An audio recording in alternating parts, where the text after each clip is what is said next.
It was a cold night, but this first Friday was all about the heat. Flames surrounded the stage, and the dancers made sure they were showing it off. Lucky Lady Lucy was primed to burn tonight in what organizers like Joey Vanis say are the flames of change.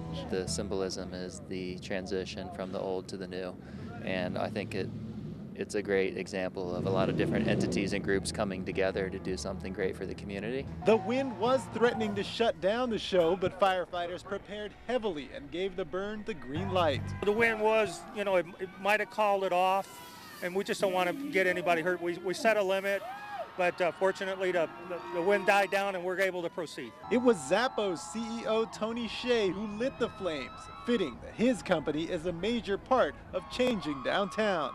Then Lucy went up in smoke. Lucy, burn! David Peterson has been a part of the Burn Opera for 7 years. He tells us they're trying to make their ceremony mainstream. We want to continue on with the Burning Opera and keep it going and growing and see what we can do, and maybe take it to a Vegas casino for a year.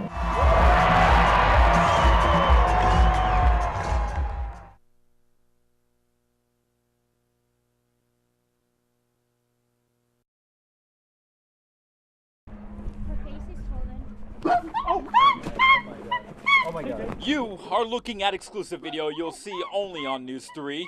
Our camera's capturing the same chimp, CJ, who officers tranquilized and returned after it got loose earlier in the day. This time, the chimp grabbed and held on to an Inside Edition photographer. This taking place while we both talked with one of its caretakers. She was telling us that animals kept in captivity are dangerous. They're cute. I can get her to do some tricks for you if you want, but she'll rip your face off just as soon as she can. Oh my gosh. Strangers, just understand one thing, please. With chimpanzees, strangers are enemies. And there's more dramatic video, this time from a News 3 viewer's cell phone, as Metro officers shot and killed CJ's cage mate, Buddy. No. Officers, fearing both creatures on the loose, posed a public danger. Another caretaker who was there when this all went down described for us the raw emotion he had to endure. I heard bang, bang, bang. Yeah. You witnessed that. What went through your heart when you saw that? Well, at that point, I knew it was over. I just wasn't even thinking. I was just like, I was already bracing for it. Lee Watkinson, who also took care of the two chimps, showed us how he believed the two got loose. This is like an example of the strength these animals have. Yeah, it's a really heavy door, so they pulled this off and this loose. Timmy DeRosa gave us this demonstration. You're a strong guy, right? Could you please go in there? I am going to shut the door. Okay. No, this was locked. Right. Okay, this had a lock on it. Right. Can you get out? It's pretty solid. So when they were building this cage, I said, do not spare one single bit. Yeah. Because I would never be able to sleep if I thought I killed my chimp. Yet, on this traumatic day, one lost its life. DeRosa says this was a tragic and freak incident. The lesson that population control of exotic animals needs to be something we do not ignore. There has to be a law that people stop breeding dangerous animals in captivity. Once they're bred, once they're sold, once they get older, then people have to save them. This isn't what we want to do our whole life. We want this problem to be solved.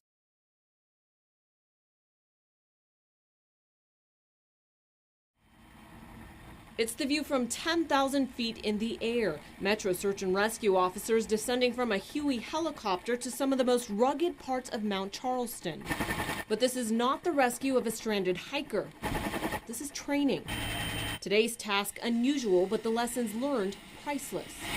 Officers and pilots assigned with helping an Eagle Scout candidate, 17-year-old Zach Brown, transport his 500-pound service project. This structure will replace the current equipment that they have on the mountain, as well as add more equipment to what they already have. Brown, with the help of his mom, constructed a shed that will store first aid equipment critical to mountain rescue. It will be placed near the top of Mount Charleston to assist emergency crews rescuing hikers and skiers.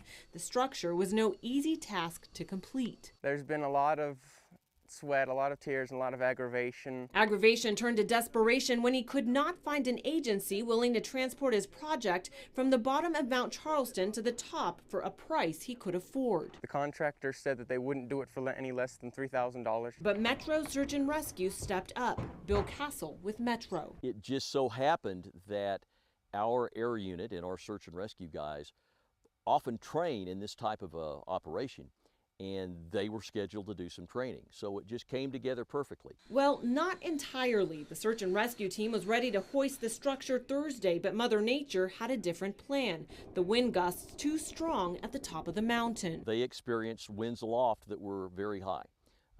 It took them outside of their safety envelope. So they came back Friday bright and early, the conditions perfect for an in-air flight. Final touches included bolting the beams.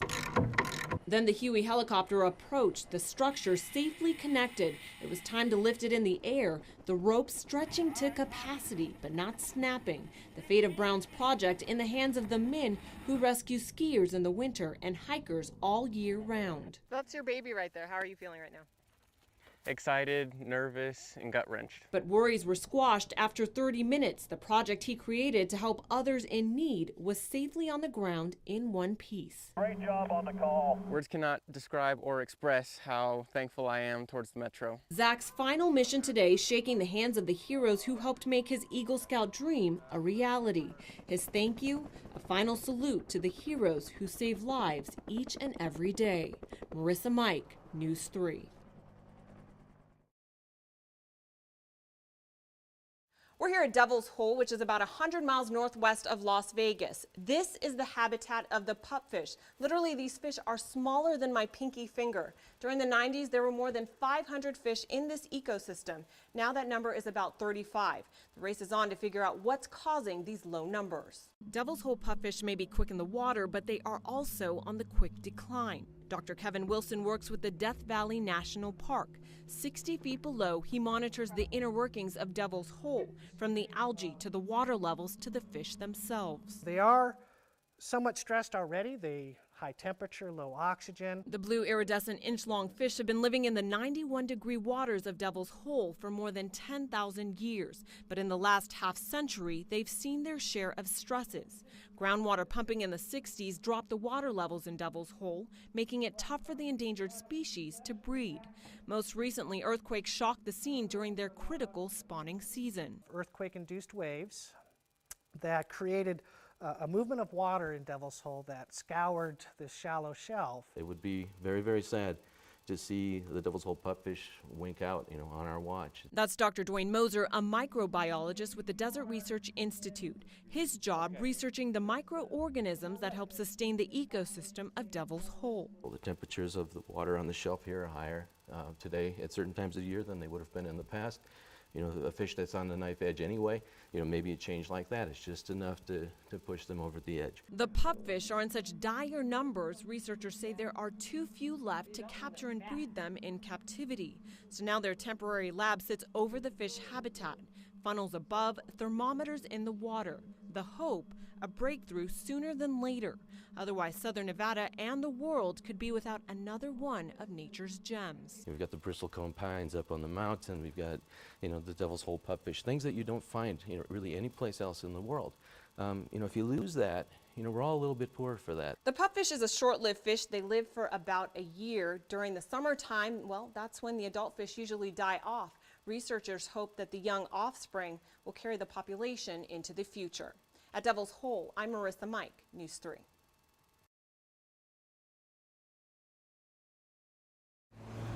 All right, I got one more. Jalen Price has direction in her life, and she's only 17. It's just something I've always wanted to do. My dad's a police officer, and I don't know if that has anything to do with it, but I felt like it's always called my name. She's one of 49 explorers learning some basic police work through Metro's Explorer program. No more coming north. Let's send your left turner. Let's send your left turner. Whether it's learning how to direct traffic or spark a flare, these young people, ages 16 to 20 from across the valley who are highly motivated, are looking forward to a potential career in law enforcement. We want to create leaders in our community, and they may not come or go on to be police officers, and they may become doctors, lawyers, whatever the case is, they're going to learn a good, solid foundation in leadership and discipline through this program. While these young people are on the road from explorer to possibly police officer, they keep mentioning that discipline is key. It makes you a better person, it really does. Discipline forms you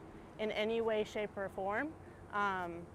Especially if you're going into law enforcement, you have to have that discipline and know what you're doing, when you need to do it, and how you need to react to that. Over the course of 6 days, these explorers are absorbed in discipline and exposed to new skills, and it's challenging. I think it's hard. It's definitely not anything like I've ever done before. It's fun at times, mostly difficult. But in the long run, these explorers believe the investment is worth the reward, and someday they may choose to serve and protect. Sandra Gonzalez, News 3.